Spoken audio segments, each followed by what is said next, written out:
오늘 하나님의 말씀은 히브리서 1장 10절에서 14절까지 말씀입니다.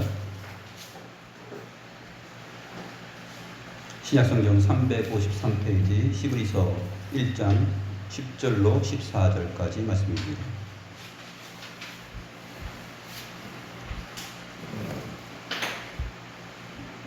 찾으신 줄 알고 제가 하나님의 말씀을 받들어 읽겠습니다.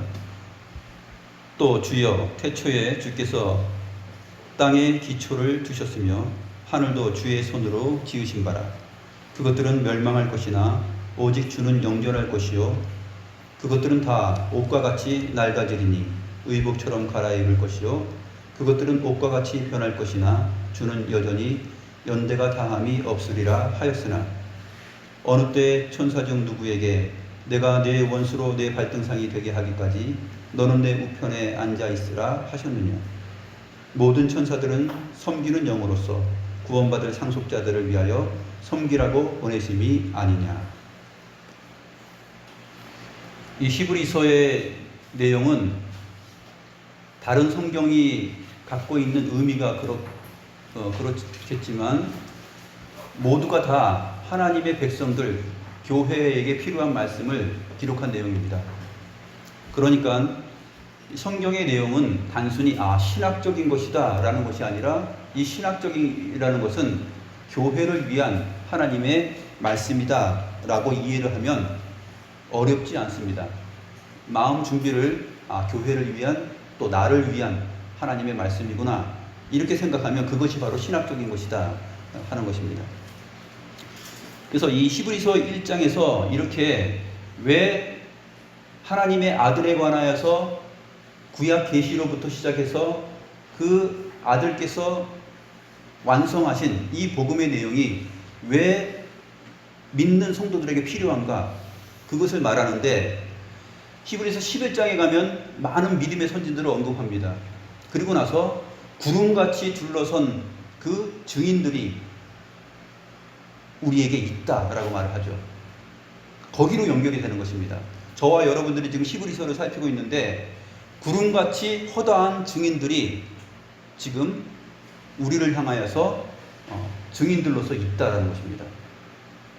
뿐만 아니라 예수 그리스도께서 보좌에 앉으심으로 인하여서 확실한 증인이 되신 것이죠. 그 얘기를 하기 위하여서 쭉 끌어가고 있는 것이에요. 그 당시에 1세기 당시에 이 성도들은 야고보서에서 기록한 것처럼 다 흩어져 있는 외롭고 쓸쓸하고 또 고통받는 그러한 신약교회의 성도들이었다 하는 것입니다. 이 히브리서가 히브리인들에게 유대인들에게 기록된 내용들인데 바로 그러한 고통 가운데 있는 성도들에게 이 내용을 가장 큰 확신과 위로의 내용으로 주고 있다라는 것을 오늘 10절에서 14절이 이제 확실하게 밝힙니다. 앞에서 끌어왔던 내용을 최종적으로 10절에서 14절에서 밝혀집니다. 그 부분을 우리가 살펴보도록 하겠습니다. 그래서 제가 여러분들에게 2주 동안 앞에서 해왔던 1장 1절부터 9절까지의 내용을 제가 요약해서 드렸는데 나중에 그 부분을 참조하시면 되겠습니다.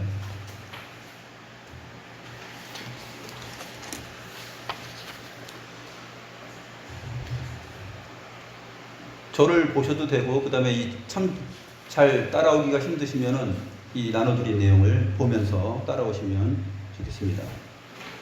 이 오늘 살펴본 내용은 앞에서 살펴본 내용하고 계속 이어지는데 누구에 대한 것이냐면 8절에 기록된 대로 아들에 관하여 라는 내용입니다. 지금 아들에 관하여서 계속 이어서 설명을 하는 것입니다. 그런데 오늘 본문에 보게 되면 아들에 관하여 설명을 하는데 이전까지는 천사들보다도 뛰어났고 또 1절과 2절에서는 구약의 모든 선지자들보다도 뛰어난 완벽한 참 선지자이신 것을 아들이라는 표현을 통해서 증거하셨고 이 천사들보다 뛰어나다는 것을 계속 말하면서 동시에 오늘 본문에서는 땅과 하늘을 언급합니다. 10절 말씀 보시면 주여 태초에 주께서 땅에 기초를 두셨으며 하늘도 주의 손으로 지으신 바라. 8절 9절에 나타나 있는 시편 45편 6절 7절에서 말하고 있는 그 내용이 왕이죠. 왕인데 히브리서에서는 이제 주여 이렇게 표현되어 있습니다. 이 왕에 대한 묘사가 히브리서 기자가 지금 뭐라고 해석을 하는 겁니까? 아들에 관한 것이다라고 해석을 했죠. 그러니까 10절부터 14절에 나타나 있는 이 구약 성경의 내용, 시편 102편 25절에서 27절, 그리고 시편 110편 1절의 이 내용들도 여기에 나타난 주 역시 아들이다 하는 것입니다. 아들에 관하여 지금 8절부터 시작해서 14절까지 지금 이어지는 내용이거든요. 하나님의 아들. 그런데 구약 성경에 보게 되면 시편에서는 그것을 여호와라고 말하고 있어요. 또는 왕이다라고 말하고 있습니다. 그것이 보통 사람들이 이해하기는 어렵습니다. 그 논리가. 그래서 이 아들은 우리가 출생하는 것처럼 부모가 먼저이고 아들이 나중인 그러한 생물학적인 또 시간적 제한 속에서 사는 유한한 피조물들 속에서 발견할 수 있는 부모와 아들의 관계가 아니라 하늘에 계신 하나님 아버지와 아들의 관계는 그러한 생물학적인 출현이 아니라 하나님과 동등하신 분이 독생자로서 그 보이지 아니하시는 하나님을 하나님의 아들이 나타내셨다 하는 것이 성경 전체에 나와 있는 내용입니다. 그러니까 특별한 것이죠. 요한복음 1장 18절 기억하시죠? 하나님을 본 사람이 없으되 독생하신 하나님께서 그 하나님을 나타내셨다 하는 것이에요. 그것을 지금 설명하면서 이 아들을 믿는 신앙이 헛되지 않고 얼마나 이 고통스러운 세상 가운데, 오해받는 세상 가운데, 핍박받는 세상 가운데서 그리스도인으로서 살아가는 데 있어서 중요한 믿음의 근거가 되고 소망이 되는가, 그것을 히브리서는 지금 설명하고 있는 것입니다. 그래서 천사들보다도 뛰어나고 그 동류들, 이 동류들은 시편 45편에 보게 되면은 사람들보다 뛰어난 것이죠. 유다 지파 사람들보다 또 이스라엘 12지파 사람들보다 뛰어나다 그랬습니다. 그런데 이것이 지상에서는 다윗과 관련하여서 계시가 주어질 때는 이 왕은 실질적으로 다윗 왕을 말하지만 다윗 왕 속에 담겨있는 계시적 의미는 뭐냐면 예수 그리스도거든요. 다윗의 자손으로 오실 예수 그리스도. 그러니까 시편이나 구약 성경에 나타나 있는 계시의 내용들은 현미경으로 봐야 돼요. 영적인 현미경, 계시의 현미경으로 봐야 됩니다. 그래서 다윗을 처음에 딱 보이는데, 다윗 왕이 보이는데 그 다윗 왕이 진짜가 아니라 이 다윗 왕을 통해서 누구를 보게 하냐면 현미경으로 들여다보면 그 안에 다윗의 자손 예수가 진짜다라는 것이 기록되어 있어요. 이게 성경이에요. 신구약 성경. 아브라함의 시도 마찬가지죠. 아브라함에게 씨를 주신다 했을 때 이 씨는 여럿을 가리켜 말한 것이 아니라 예수 그리스도를 향해서 말한 것이다 라고 갈라디아서 3장 16절에서 그것을 조명을 해주잖아요.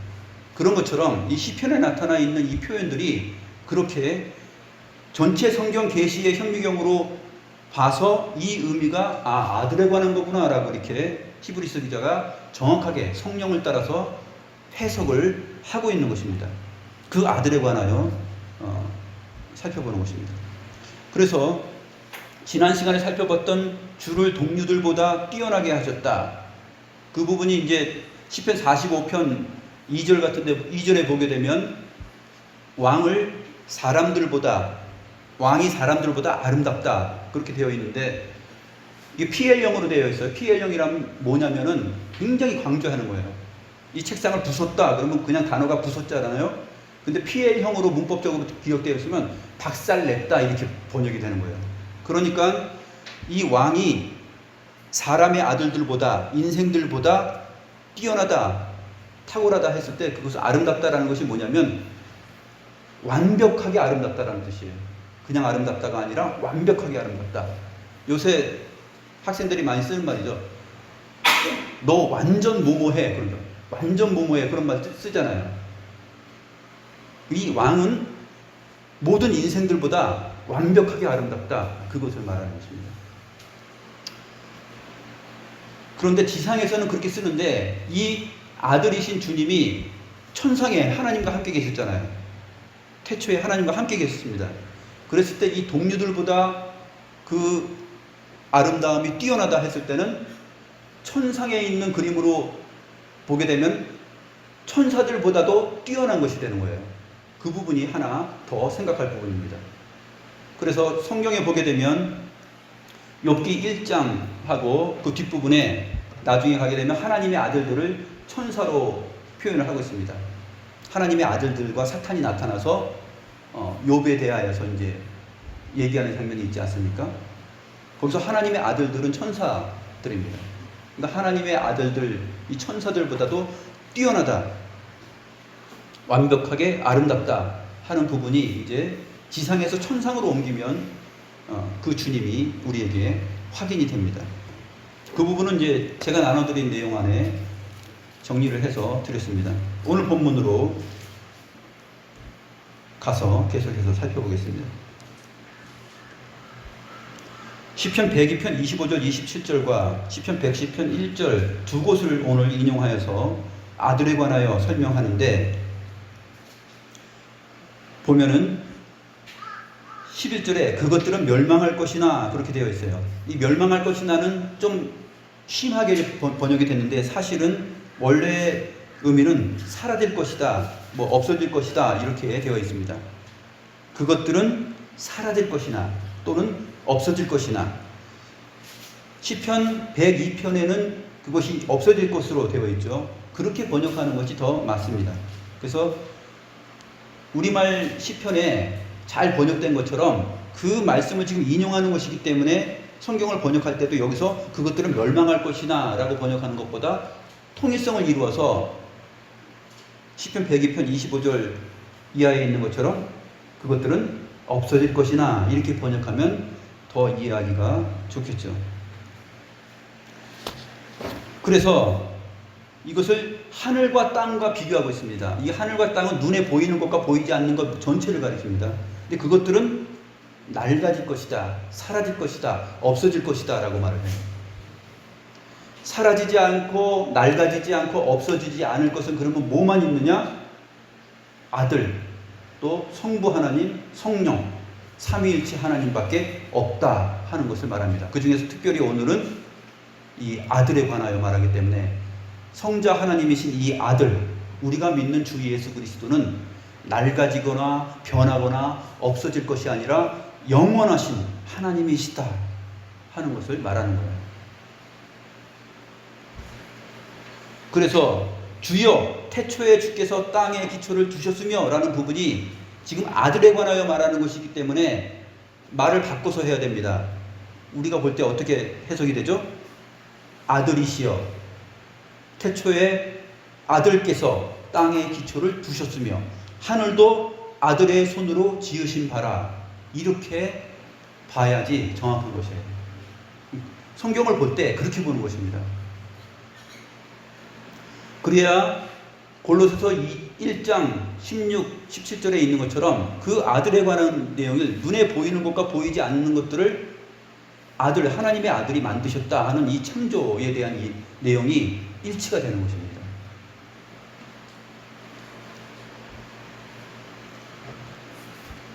그래서 계속 3번 설명됩니다. 그것들은 없어질 것이나 오직 주는 영존할 것이요 아들은 영존할 것이다. 영원히 움직이지 않는다 하는 것입니다. 없어지지 않고 그 있는 자리에서, 하나님의 자리에서 움직이지 않고 계신다 하는 뜻이에요. 또 둘째로 오른쪽에 보면 그것들은 다 옷과 같이 낡아지리니 의복처럼 갈아입을 것이다. 이렇게만 되어 있는데 사실 시편에는 바꾸시면 바뀌는 것들이다 이렇게 되어 있어요. 누가 바꾸냐면 당신께서, 주님이 아들이 바꾸시면 바뀌는 것들이다. 그것들이 무엇이냐? 눈에 보이는 것들과 보이지 않는 것들, 하늘과 땅의 것들이에요. 하늘과 땅 전체가. 아들이 바꾸시면 바뀌는 것들이에요. 그렇게 표현을 하고 있습니다. 시편에 그렇게 기록이 되어 있어요.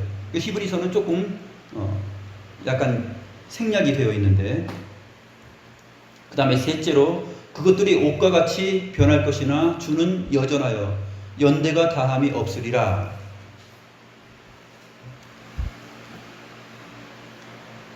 구약 성경에는 시편에는 주는 한결같으시고 주의 연대는 무궁하리이다 이렇게 되어 있죠. 옷과 같이 변할 것, 낡아질 것. 그러나 아들은, 주는 했을 때 머릿속으로 당연하게 아들은 이렇게 머릿속으로 여러분들이 번역을 해버려야 돼요. 바꿔야 돼요. 그래야지 아들에 관하여 지금 말하고 있는 이 논리를 따라올 수 있는 것입니다. 그런데 이 말씀을, 이 히브리서를 기록하고 있는 이 저자가 왜 하느냐, 그 내용을 우리가 시편 102편의 문맥과 그 다음에 시편 110편의 문맥을 통해서 보게 되면 왜 이 말을 하고 있는지를 알 수가 있어요.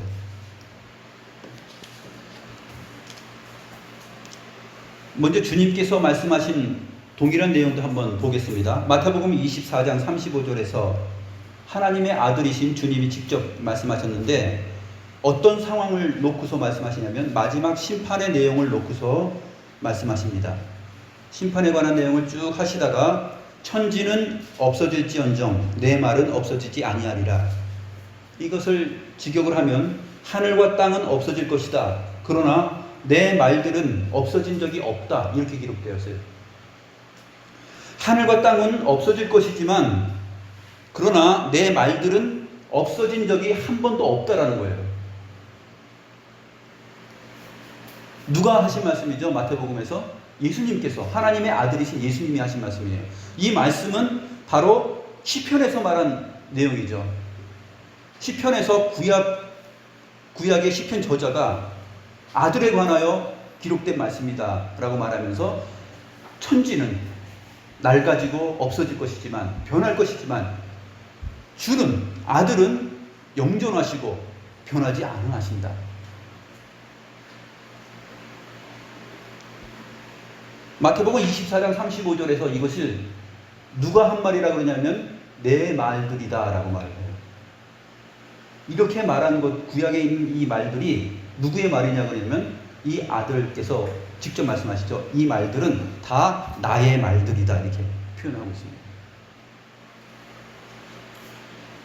그러니까 히브리서 기자가 아들에 관하여 말하면서 시편이나 다른 구약 성경의 내용들을 쭉 언급하는 것은 이상한 일이 아니죠. 정확하게 주님의 말씀을 따라서 배운 자여 그 해석을 정확하게 알고 있는 자로서의 기록인 것입니다.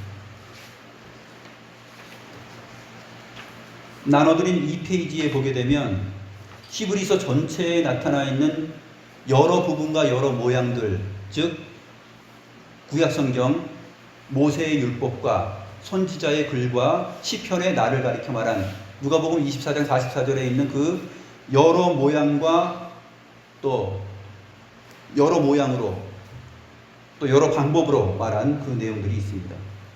참고하셔서 비교하시면 시편 말씀만 있는 것이 아니라 창세기 말씀도 있고 출애굽기도 있고 예레미야서도 있고 신명기서도 있고 학개서도 있습니다.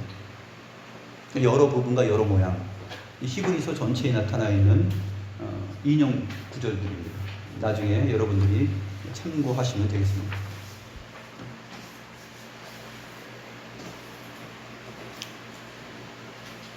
시편 102편 내용은 기독 신자가 지상에 사는 동안에 당하는 원수들로부터의 그 핍박과 조롱과 비방, 그것으로 인하여서 극심한 어려움에 처했을 때 기록된 내용이에요. 시편 102편을 한번 볼 필요가 있습니다. 그래서 천지는 없어지지만 주는 영존하시다라는 이 말이 왜 나왔냐면 시편 102편 1절부터 보면은 구약성경 876페이지 여호와여 내 기도를 들으시고 나의 부르짖음을 주께 상달하게 하소서. 나의 괴로운 날에 주의 얼굴을 내게 숨기지 마소서. 주의 귀를 내게 기울이사 내가 부르짖는 날에 속히 내게 응답하소서. 내 날이 연기같이 소멸하며 내 뼈가 숯같이 탔음이니이다. 내가 음식 먹기도 잊었으므로 내 마음이 풀같이 시들고 말라버렸사오며 나의 탄식 소리로 말미암아 나의 살이 뼈에 붙었나이다. 나는 광야의 올빼미 같고 황폐한 곳의 부엉이 같이 되었사오며 내가 밤을 새우니 지붕 위에 외로운 참새 같으니이다. 내 원수들이 종일 나를 비방하며 내게 대항하여 미칠 듯이 날뛰는 자들이 나를 가리켜 맹세하나이다. 나는 죄를 양식같이 먹으며 나는 눈물 섞인 물을 마셨나이다. 이러한 내용들이에요. 11절에도 내 날이 기울어지는 그림자 같고 내가 풀에 시들어짐 같으니이다. 그리고 나서 여호와여 주는 영원히 계시고 주에 대한 기억은 대대에 이르리이다. 지금 여호와를 부르고 있고 여호와여 주는 영원히 계시고 주에 대한 기억은 대대에 이릅니다. 이러한 표현들이 계속해서 중간에 나옵니다. 그리고 나서 히브리서 기자가 인용한 말씀이에요. 25절, 27절. 주께서는, 이 주는 누구입니까? 앞에서 말했던 여호와예요. 여호와여 주께서, 즉 히브리서의 표현을 보면 어떤 것이죠? 바로 번역이 되어야 됩니다. 아들이요. 그 아들이에요. 하나님의 아들 예수 그리스도는 구약 성경에서 이렇게 여호와로 묘사가 됩니다. 다른 문맥에서는 여호와 하나님이 또 여호와로 동일하게 언급이 됩니다. 그리고 나서 28절 마지막이 주의 종들의 자손은 항상 안전히 거주하고 그의 후손은 주 앞에 굳게 서리이다. 왜냐하면 변치 아니하시는 여호와께서 나의 소망이 되시기 때문에, 나의 구원자가 되시기 때문에 그렇습니다. 시편 102편 28절에서 주의 종들의 자손 또 그의 후손, 그들은 누구입니까? 바로 이 히브리서가 기자가 말하고 있는 1세기 당시의 기독교인들이에요. 그리고 21세기를 사는 저와 여러분들이 여기에 해당됩니다. 주의 종들의 자손 그리고 그의 후손, 거기에 우리들이 전체가 연결되어 있어요. 교회 전체가 연결되어 있습니다. 주님 오실 때까지의 모든 주의 백성들, 그 후손들이 다 연결이 되어 있어요. 그들을 위하여서 지금 히브리서 기자가 이 아들을 소개하고 있고, 하나님을 믿는 신자들이 이 땅에 살면서 하나님을 믿는 예수 그리스도를 하나님으로, 여호와로, 주로 믿고 살아가고 있는 그 신앙 때문에, 그 하나님의 말씀 때문에 세상 사람들처럼 살지 않고 조롱을 받으며 핍박을 받으며 너희들 왜 이렇게 단순하게 사냐? 너희들 이렇게 멍청하게 사냐? 너희들 이렇게 어리석게 사냐? 이런 조롱과 핍박을 받으면서 지붕 위에 외로운 새처럼 그렇게 살아간다라는 것입니다. 히브리서 기자는 단순히 시편 102편 25절, 26절을 인용했지만 이것이 이 영원한 아들, 변치 않는 아들을 왜 시편에서 언급했느냐 하게 되면, 이것만 언급해도, 25절, 26절만 언급해도 이 말씀이 왜 나왔는지는 시편 102편을 보면 알잖아요. 그렇기 때문에 자연스럽게 우리들은 이 시대 21세기를 살아가고 있는 기독신자로서 정말 하나님을 알지 못하고 믿지 않는 세상 사람들로부터 받는 그러한 이상한 눈초리와 또 어리석게 보이는 우리들의 삶, 그 탄식하고 죄를 양식으로 먹고 눈물을 음료로 먹는 이러한 삶이 우리들에게 있지만 그것이 헛되지 않다라는 것이에요. 그래서 히브리서 11장에 가서 믿음은 바라는 것들의 실상이다. 없는 것이 아니고 헛된 것이 아니고 우리 기독신자들이 마약 먹고 사는 것이 아니고 구름같이 둘러서 허다한 증인들이 분명하게 있다라고 얘기하는 것이에요. 그것이 여러 부분과 여러 모양으로 말하고 있는 것이다 라는 것입니다.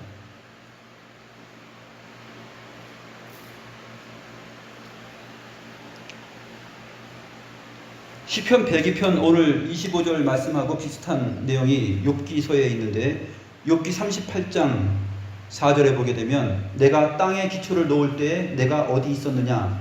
이것도 여호와입니다. 여호와께서 욥에게 폭풍 가운데서 말씀하시는 거예요. 욥이 당하는 그 환난과 어려움, 그것을 보고서 세 친구가 찾아왔죠. 찾아와 가지고 공격합니다. 네가 죄를 지었으니까, 그러니까 너가 이 꼴을 당했지 하면서 제대로 알지 못하는 가운데 하나님의 말씀들을, 하나님이 어떤 분이시다라는 것을 막 인용하면서 자기들 나름대로 욥을 공격하죠. 욥은 계속 자기를 방어합니다. 그러고 나서 이 대화가 다 끝난 다음에 38장에 가서 하나님이 탁 나타나셔요. 폭풍 가운데 나타나서 욥에게 말합니다. 너는 대장부처럼 허리를 메고 한번 내 앞에서 대답해봐라. 내가 땅에 기초를 놓을 때 내가 어디 있었느냐. 시편 102편 말씀이죠. 주여, 태초에 주께서 땅에 기초를 두셨으며, 여호와께서 지금 땅에 기초를 두셨다고 시편 102편에서 말하고 있는데, 그 여호와가 바로 욥기 38장에 나타난 그 여호와이십니다. 여호와께서 직접 말하죠. 내가 땅에 기초를 둘 때 너는 어디 있었냐. 그러고 나서 하나님께서 하늘과 땅의 모든 것들을 창조하셨다라는 것을 욥기 38장에서 길게 설명합니다.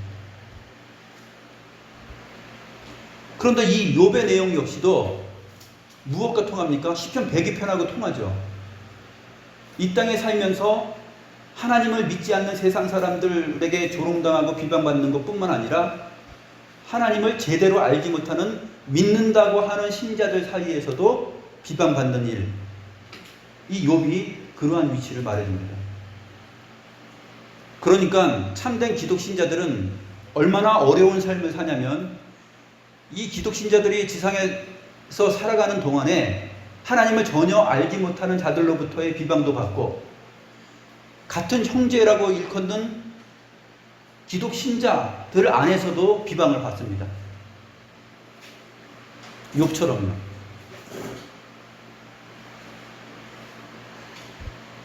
그러한 상황 속에서 살아가고 있는 1세기 기독신자들을 향하여서 이 히브리서가 기록된 것이에요. 그리고 이 말씀이 오늘 21세기를 살아가고 있는 저와 여러분들에게 동일하게 하나님의 말씀으로 주어지고 있다라는 것입니다.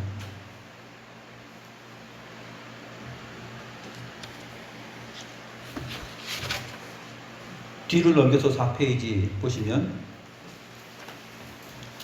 같이 한번 읽어볼까요? 시편 110편 1절 말씀인데, 이 말씀을 인용하는데 같이 한번 읽어보겠습니다. 여호와께서 내 주에게 말씀하시기를 내가 내 원수들로 내 발판이 되게 하기까지 너는 내 오른쪽에 앉아있으라 하셨도다. 생각 없이 보면 뜬금없는 말 같아요. 근데 잘 보세요. 시편 110편 1절이 무슨 내용을 담고 있는지. 내가 내 원수들로 너의 발판이 되게 하기까지 너는 내 오른쪽에 앉아있으라. 이 아들은 하나님 우편에 앉아 계신 분으로 이미 우리가 히브리서 앞장에서 앞부분에서 설명이 되어 있었습니다. 이 시편 110편에서 그렇기 때문에 시편 102편에서 나타났던 그 문맥, 왜 하나님께서 하늘과 땅은 낡아지고 없어질 것이지만 주는 영존하신지를 시편 102편의 문맥에서 봤을 때, 지상에서 살면서 조롱과 비방을 당하면서 억울함 가운데 살아가는 기독신자들, 그 원수들로부터 당하는 그 핍박이 있지 않습니까? 그렇기 때문에 히브리서 기자가 시편 110편을 언급하는 것이에요. 내가 내 누구로부터요? 원수들로부터 내 발판이 되게 하기까지 너는 내 오른쪽에 앉아 있으라 하는 이 말씀을 인용하고 있습니다. 시편 110편도 보게 되면은 바로 주님께서 이 원수들을 이기시고 승리하시는 내용으로 기록되었습니다. 그러니까 이 히브리서에서 언급되고 인용된 이 구약 성경의 말씀들은 그 저변에 담고 있는 배경까지도 살펴보아야만, 이것이 단순히 하나님의 아들이 천사들보다도 탁월하고 뛰어나고 또 선지자들보다도 뛰어난 참 선지자였고, 또 모든 인생들보다도 아름다운 분. 그것만 말하는 것이 아니라 왜 그것을 말하는지까지도 알 수 있게 되는 것이에요. 왜 그것을 말합니까? 바로 원수들 때문에 그렇죠. 원수들이 기독 신자들을 핍박하고 조롱하기 때문에. 우리가 참된 신앙 안에서 믿음 생활을 하다 보면 그렇게 살잖아요. 참된 신자로서의 삶을 살지 않으면 조롱과 핍박을 잘 받지 않습니다. 자기 자신이 세상 사람들로부터 또는 동료 기독 신자라고 하는 사람들로부터 비방을 받지 않고 인정을 잘 받고 있다라고 보면은, 한편은 그것은 정말로 참된 기독 신자이라면은 다행이지만, 자기가 하나님의 말씀과 별로 무관하게 하나님의 말씀 생각지도 않고 세상의 원리를 따라서 살아감에도 불구하고 세상 사람들로부터 너 기독 신자지 하면서 조롱과 비방, 학대, 정말로 지붕 위에 앉아있는 참새처럼 그렇게 외로움을 느껴본 적도 없고 그렇게 살아가는 것이라면, 그러한 나는 참된 신앙을 살아가고 있는 신자가 아니라는 거예요. 참된 신앙으로서 하나님의 말씀에 준하여서 정말 주의 말씀을 생명의 양식으로 굳건하게 잡고 그 말씀 안에서 어떤 상황에서든지 말씀 따라서 살아야지 하면서 살다 보면은 이 원수들로부터 비방과 조롱이 있게 되어 있습니다. 세상 사람들하고 비슷하게 사니까 쟤 나하고 비슷하구나 하니까 학대하거나 핍박할 이유가 없는 거죠. 비슷하게 사는데 뭐 핍박하지 않습니다. 다르게 살면 조롱하고 바로 도전이 들어옵니다.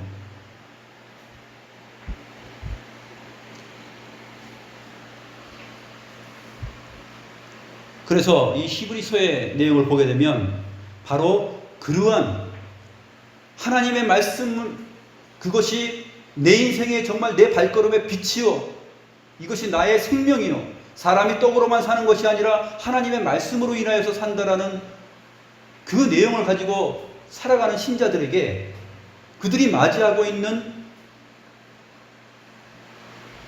그 거친 운명들, 그 어려운 내용들, 바로 그 내용들을 갖고 있는 자들에게 위로의 말씀을 주는 내용입니다. 그러니까 시편 102편 25절 27절을 인용한 다음에 시편 110편 1절을 바로 인용하는 것, 그 의미가 이해가 되시죠? 왜 갑작스럽게 내가 내 원수들로 내 발판이 되게 하기까지 너는 내 오른쪽에 앉아있으라 하셨다. 도대체 이 말이 왜 나왔는가? 시편 102편의 내용이 원수들과 상관없는 내용이라면 시편 110편 1절이 나오지 않습니다. 따로따로 지금 여기서 조금 저기서 조금 해가지고 그냥 인용하는 것이 아니에요.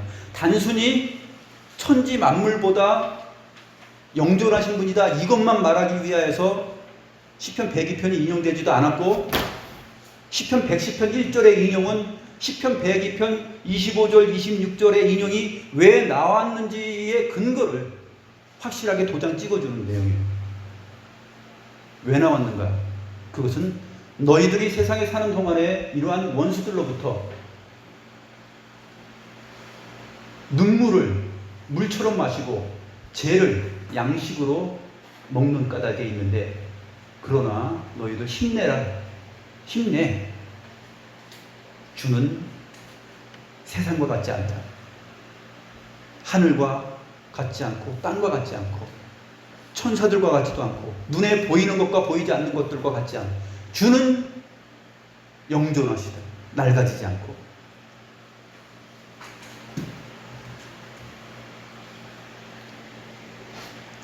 그래서 야고보서 1장 17절에서 주님이 말씀하십니다. 아들이신 주님은 변함도 없으시고 회전하는 그림자도 없으신 분이다. 이렇게 말하고 있죠. 주님은 변함도 없고 회전하는 그림자도 없다. 시편 102편의 내용을 가져와서 야고보서 기자가 설명을 하고 있는 것입니다. 이 야고보서 1장도 왜 이 말이 나오는지 아십니까? 문맥이 똑같아요.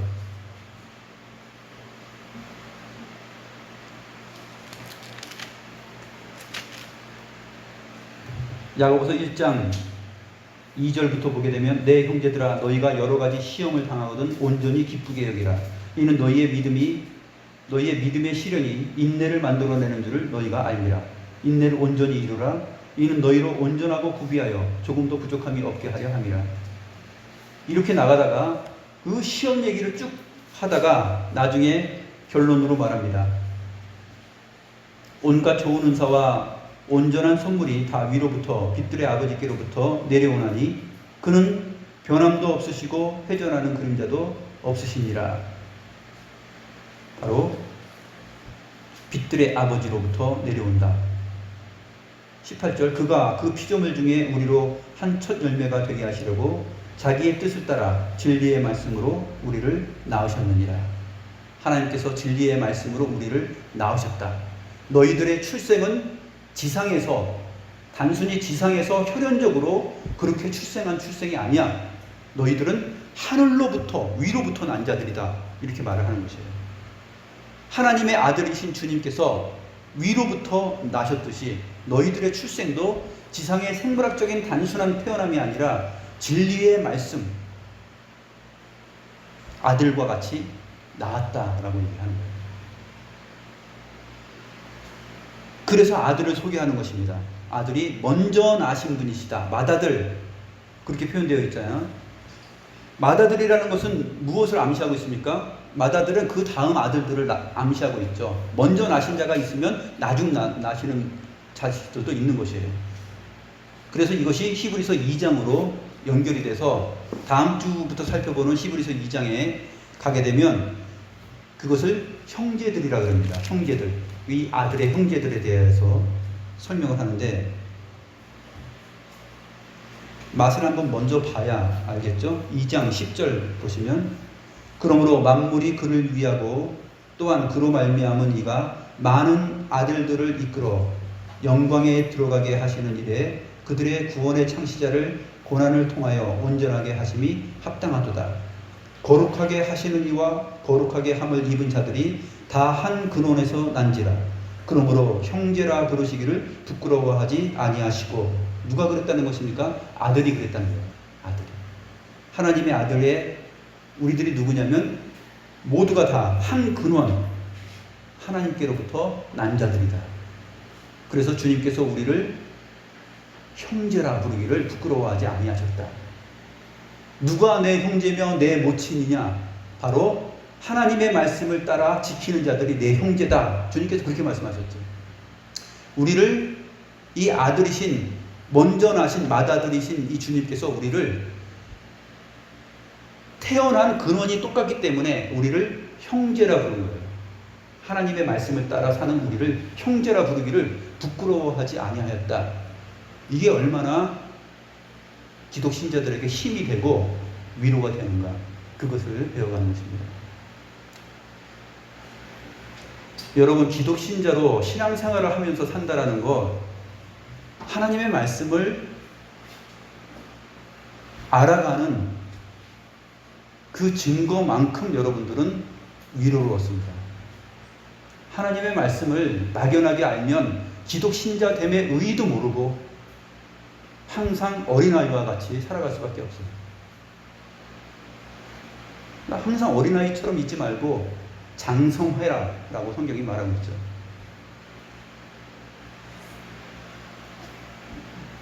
우리가 히브리서를 배우는 동안 아마 이 부분을 많이 느끼게 될 것입니다. 기도하시겠습니다.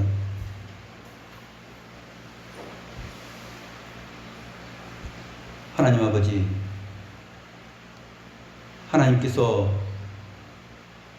위로부터 나신 것처럼 저희들 또한 같은 근원으로 하나님 안에서 진리의 말씀으로 우리가 나음을 받았다는 사실을 성경이 말하고 있습니다. 하나님, 온 천지 만물은 다 변할 것이나 오직 하나님만은, 하나님의 아들이신 주님만은 영원히 변치 않고 처음부터 마지막까지 알파와 오메가로 존재하시는 영원하신 아들이신 것을 저희들이 주의 말씀을 통하여서 깨닫사옵나이다. 이 사실을 저희들에게 알게 하신 이유는 기독신자로서 살아가는 데 있어서 맞이하는 믿지 않는 자들 가운데서 또는 믿는다고 하는 자들 가운데서 당하는 그 비방과 조롱과 탄식의 내용들이 헛되지 않고 영원하신 주님께서 우리를 향하여서 구원을 베푸시고 우리의 삶을 끝내는 인정받을 수 있는 그러한 사람들로 여겨주신다는 사실을 우리가 배우게 됩니다.